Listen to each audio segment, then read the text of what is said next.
June 11th, 1997. Delta Center, Salt Lake City. He shouldn't have been out there. He couldn't eat, could barely walk. Trainers told him to stay in bed.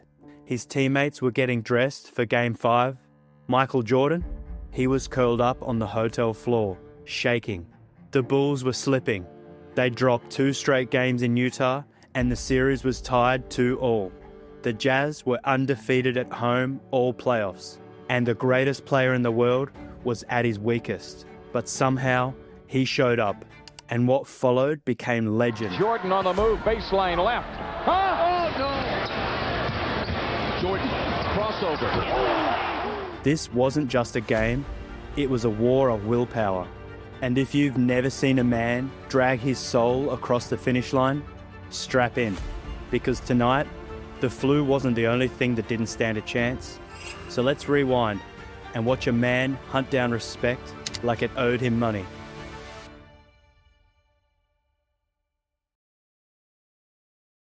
Coming off one of the greatest seasons in NBA history, the Chicago Bulls wasted no time proving they were still on top. They opened the year with 12 straight wins and cruised into the All-Star break 42-6. They weren't just good, they were chasing history again. In their final regular season game, they had a chance to become the only back-to-back 70-win team in NBA history. But when Scottie Pippen's game-winning 3 rimmed out against the Knicks in their last regular season game, Chicago settled for a 69-13 record. Still first in the league, but just shy of the historic mark. But Michael Jordan wasn't coasting. He wasn't satisfied. He was still coming for everything. But then something strange happened. After a season like that, Jordan had a strong case to win MVP in 1997. The year before, he had averaged 30.4 points, 6.6 rebounds, and 4.3 assists, while leading the Bulls to an NBA record 72 wins and their 4th championship. He won the MVP nearly unanimously, finishing with 109 votes. The only thing keeping him from a clean sweep were 4 stray votes for Penny Hardaway, Hakeem Olajuwon, and Karl Malone. In '97, the Bulls didn't quite match their record-shattering pace, but 69 wins was still an incredible follow-up. Jordan's numbers dipped only slightly to 29.6 points, 5.9 rebounds, and 4.3 assists. Considering the target on their backs and the championship hangover felt throughout the organisation, it was still an unbelievable season for Mike. Meanwhile, out west,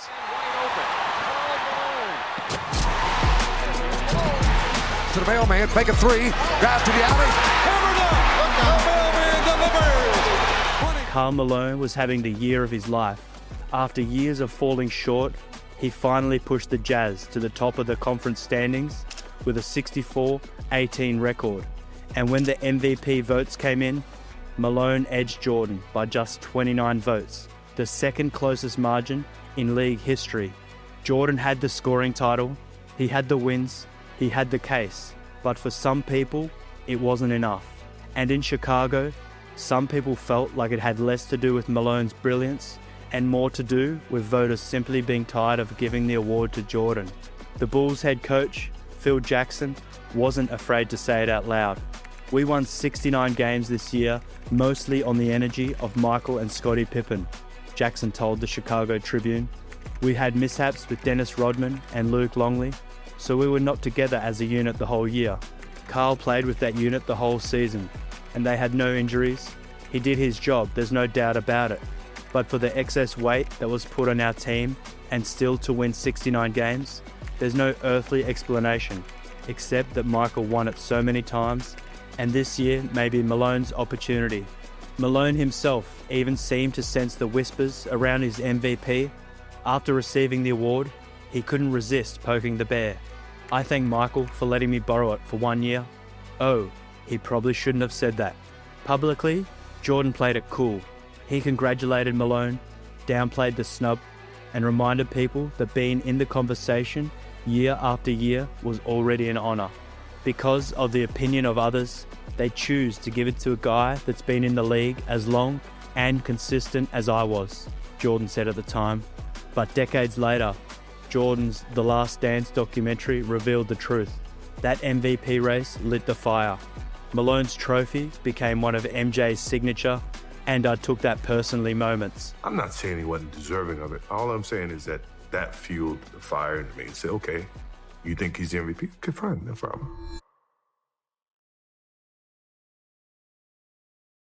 Even this late in his career, even with 4 championships already, Jordan was still hunting for any excuse to sharpen his edge. And when the playoffs tipped off, the Bulls came out blazing. They entered as the heavy favourites to repeat, with Jordan and Pippen at the height of their powers.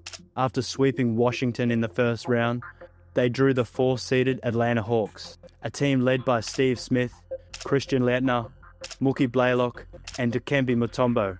On paper, this was supposed to be a quick series, but Atlanta stole Game 2 at the United Center, 103-95, after a brutal third quarter from Chicago and a 13-point explosion from Steve Smith in the fourth. Jordan was furious. Mike walked into the locker room and he killed every one of those guys, one Bulls player told the Los Angeles Times. Phil and his assistants just leaned up against the wall. He was going up and down the lockers. You guys don't know what it takes to win, and just kill them all. It was the greatest speech you ever heard. And when it was done, Phil just said, that's it. Whatever Jordan said, it worked. In Game 3, Chicago came out with vengeance, holding Atlanta to just 36% shooting in a 100-80 blowout. From there, the Bulls took control and finished the series in 5 games. Scoreless here in the fourth quarter. Kerr open for 3. Next up, a red-hot Miami Heat team. Fresh off a 7-game war against the Knicks, that 1997 playoff run was the deepest the Heat had gone since joining the league in 1988.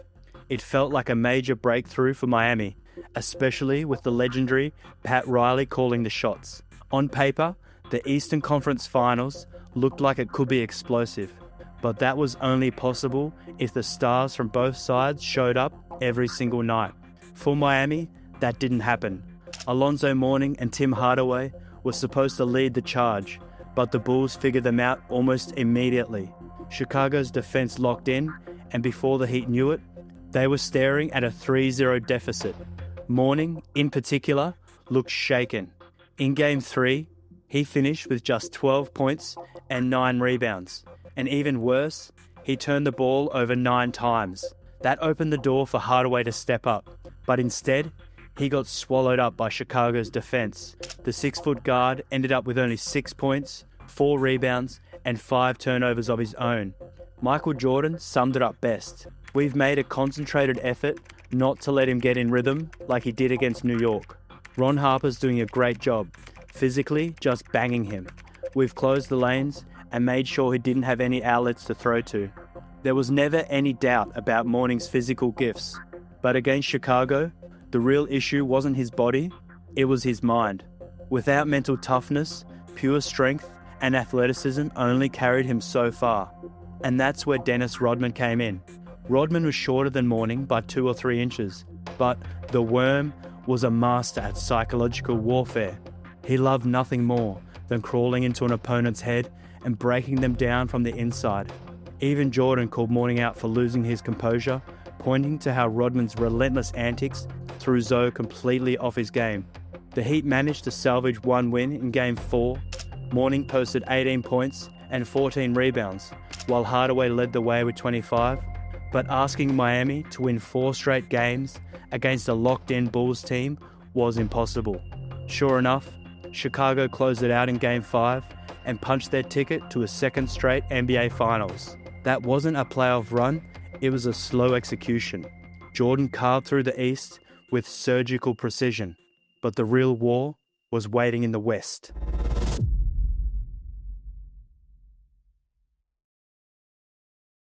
The Utah Jazz, the mailman, Karl Malone was the single biggest source of Jordan's motivation for the postseason. Malone wasn't some pushover. He finished 2nd in scoring behind MJ at 27.4 points per game, ranked 10th in rebounds with 9.9 a night, and shot an incredible 55% from the field. And with John Stockton running the point, Utah was dangerous. They had split the regular season series with the Bulls, tied them for the league's best offense at 103.1 points per game, and even edged Chicago in field goal percentage. But the finals didn't start in Utah, they started in Chicago, and the Bulls immediately set the tone. Game 1 was a classic nail-biter. With 35.8 seconds left, Jordan tied the game at 82 by hitting one of two free throws. Then came the famous moment. With 9.2 seconds left, Rodman fouled Malone and sent him to the line. Rebounds. 9 and 2/10 seconds to go. Scores tied. 9 seconds left. Oh, he missed the break. Rebounded by Jordan. That's when Scottie Pippen walked over and delivered one of the coldest lines in finals history. Remember, Carl, the mailman don't deliver on Sundays. Malone bricked both shots. Jordan snagged the rebound, called a timeout, and then, because of course, hit a 20-footer at the buzzer. Force the fadeaway jumper. Don't foul. Jazz over the foul limit. We're down to 5. Jordan putting moves on Russell. We're down to 2. Now to 1. Here's Jordan. Bulls up 1-0. Or as Mark Heisler of the LA Times put it, MVP voters proposeth, but Michael Jordan disposeth. Chicago kept rolling in Game 2 with a 97-85 win. Stockton struggled under Ron Harper's defense, and Malone followed up his rough opener by going just 6 for 20 from the field. To make matters worse, he re-aggravated a hand injury he had picked up during the Western Conference Finals. When the series shifted to Salt Lake City though, the Jazz finally punched back. Malone dropped 37 points in Game 3, with Stockton adding 17 points and 12 assists. Game 4 belonged to Stockton. Clutch buckets, huge defensive plays, and a brilliant pass late to tie the series at 2 apiece. Game 4 of the NBA Finals with the Bulls up 2-1. And Jordan comes up court. Stockton fires down on Malone. The Bulls, surprisingly, melted down in crunch time. But maybe it wasn't just Utah's execution, maybe it was Chicago's own trainer. After the fact, it came out that an assistant accidentally swapped out the team's Gatorade for Gatorade, a carb-loading drink meant for endurance athletes, not for an in-game refreshment during a taxing basketball match. Trainer Chip Schaefer later explained, it was like eating baked potatoes. The result? Several Bulls, including Jordan, suffered stomach cramps. MJ even asked to sit out briefly, something he almost never did in a big moment. Another reason the Bulls slowed down might have been a noted defensive adjustment Jazz coach Jerry Sloan made after the finals move to Salt Lake City. He assigned the relatively unknown specialist, Brian Russell, to guard Jordan. Jordan's efficiency dropped in Utah, shooting just 41% from the field, and with fewer trips to the free throw line, he scored 31 and 38 points in Game 1 and 2. He managed only 26 and 22 in Games 3 and 4. But if Russell thought he'd found the formula to stop MJ, he should have kept it quiet. Instead, Jordan mocked the idea that Russell had the answer. His defense is active, but I don't see how it's stopping me from doing what I want. Is it Brian or Byron?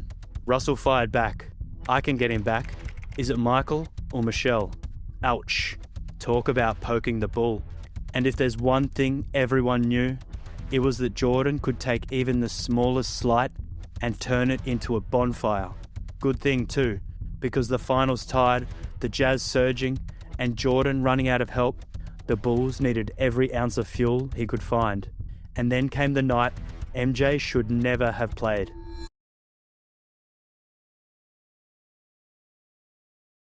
There are countless theories about what really happened the night before Game 5. Some say it was altitude sickness. That's the version Steve Kerr has mentioned. Jalen Rose has claimed Jordan may have had a little too much to drink. But the most popular story? Food poisoning. The Bulls were staying in Park City, Utah, and the resort had no room service. Late at night, Jordan asked his trainer, Tim Grover, to grab him something to eat. The only option? A local pizza place. No room service, Michael gets hungry. So, all right, so we're calling all these different places. George and I are looking around. We find one pizza place open. One. So he ordered a pizza. And when the pizza came, there was 4 or 5 guys outside the door. 5 guys delivering 1 pizza. Grover has always said he thought the delivery guys knew exactly who the pizza was for. And they're all trying to look in, and, everybody knew it was my... So I take the pizza, I pay them, and I put this pizza down, and I said, I got a bad feeling about this. Around 3 a.m., Grover got a call back to Jordan's room. Mike was doubled over sick. I wake up about 2:30, throwing up left and right. 3 o'clock in the morning, I get a call. My room, hey man, come to the room right now. All right, I get into him. He's literally curled up in a ball, shaking. He goes, man, find a team doc, now. Grover and the team doctor went into treatment mode, and for a while, there was real doubt he'd even suit up. But Jordan was clear. Just get me standing, I'll do the rest. With Jordan far from 100%, the Bulls leaned more on Scottie Pippen. The idea was simple. Run the triangle through Pippen in the post, force Utah to send help, and then swing it back to Jordan or kick it to cutters and shooters. Problem was, the Jazz were ready. They contested every post entry, smothering Pippen, and forced Jordan to create more than he wanted. By the end of the first quarter, Chicago trailed 29-16. Jordan had just 4 points and looked absolutely drained. His teammates weren't helping. They botched easy passes, gave Stockton free lanes to the rim, and even surrendered offensive rebounds off missed free throws. The Bulls finally woke up in the second. Jordan clawed his way back into the fight, dropping 17 points and drawing 5 shooting fouls. Suddenly, Utah was reminded who they were up against. Harper, Kukoc, Pippen, and Longley chipped in with big plays, while Dennis Rodman forced Malone to pick up his 3rd foul, forcing the mailman to sit for the last 5 minutes of the half. Chicago cut the deficit to just 4 at the break. The third quarter was rough for Jordan again, but this time, his teammates carried the load. The Bulls' defense slowed Utah's high-power offense, controlling the pace and buying Jordan the energy he needed for the final frame. Utah led 72-67 heading into the fourth quarter. But if you knew anything about Jordan, you knew what was coming.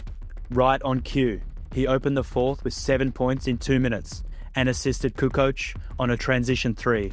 But every burst of brilliance seemed to drain him completely. At one point, cameras caught him slumped on the bench with an ice pack on his neck, too exhausted to even high-five or stand up. Then, seconds later, he was sprinting back onto the court, pulling up over Russell for another jumper. The game slowed into a grind. Chicago's defense squeezed Utah, while Malone unraveled, missing free throws, settling for jumpers, and picking up fouls. Stockton nailed a deep 3 to break even at 82 apiece, with 3 minutes left. But Jordan immediately answered. This wasn't basketball anymore, it was survival. Even when his body failed, Jordan still found ways to win. With under a minute left, he missed a free throw, but scrambled for the rebound himself, keeping Chicago alive in a tie game. Then came the moment. Jordan dumped the ball into Pippen, guarded by the smaller Jeff Hornacek. Russell came off MJ to double, leaving Jordan alone. Pippen kicked it back out, and Jordan drilled the 3 over Stockton's late contest.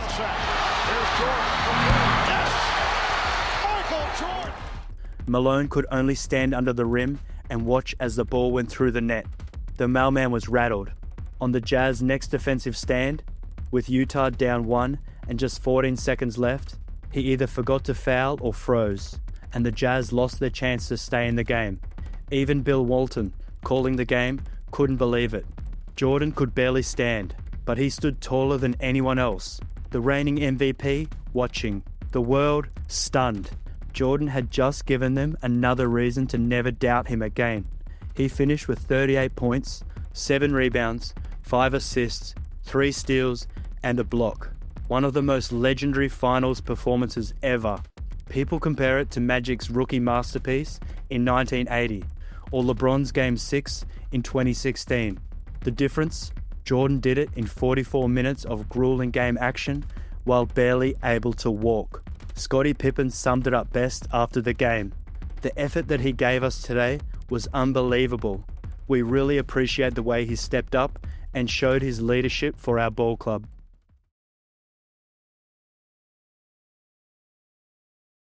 The Bulls had just one day off before Game 6, but by then, Jordan had somewhat shaken off the food poisoning. He scored big again, but this time, someone else stole the spotlight late. With the game tied at 86 and 28 seconds left, Phil Jackson drew up a play for Mike. In the huddle, he addressed Steve Kerr and told him to be ready. Sure enough, Stockton doubled off Kerr, Jordan dished, and Kerr buried the jumper with 5 seconds left. On the final play, Pippen stole the inbound pass from Russell and found Kukoc for a dunk at the buzzer. The Bulls clinched their 5th title, and Jordan walked away with his 5th Finals MVP, averaging 32.3 points, 7 boards, 6 assists, and a couple of stocks a night over the series. Utah's Stockton-Malone era produced 18 straight playoff runs, 12 50-win seasons, and even 3 years with 60-plus wins. But against Jordan, they met the same fate as Patrick Ewing, Clyde Drexler, Charles Barkley, and so many others. That guy was just better. And when Jordan had something extra driving him, game over. The regular season MVP, Malone could keep it. Jordan was after the only trophy that mattered. In the end, Karl Malone's MVP trophy became nothing more than a footnote in Jordan's story. The mailman had the hardware, but Jordan had something more dangerous, a grudge. That 1997 finals wasn't just about winning another championship. It was Jordan reminding everyone who really ran this league. The flu game became instant mythology, but the real story was simpler. You could beat Jordan in a vote, but you couldn't beat him when it mattered. Malone would get one more shot at Jordan in '98, one more chance to prove those MVP voters right. Spoiler alert, it wouldn't go any better, because Michael Jordan didn't just collect championships, he collected souls. And in 1997, poison pizza and all, he showed the world that even at his weakest, he was stronger than everyone else at their best. The throne wasn't up for debate. It never was. If you thought the flu game was just about 38 points while sick, you missed the point. This was Jordan in revenge mode, and revenge, in his hands, was unstoppable. Comment below your favorite Jordan moment from 1997. If you enjoyed this video, hit the hype button, and remember to like and subscribe because there's plenty more videos on the way.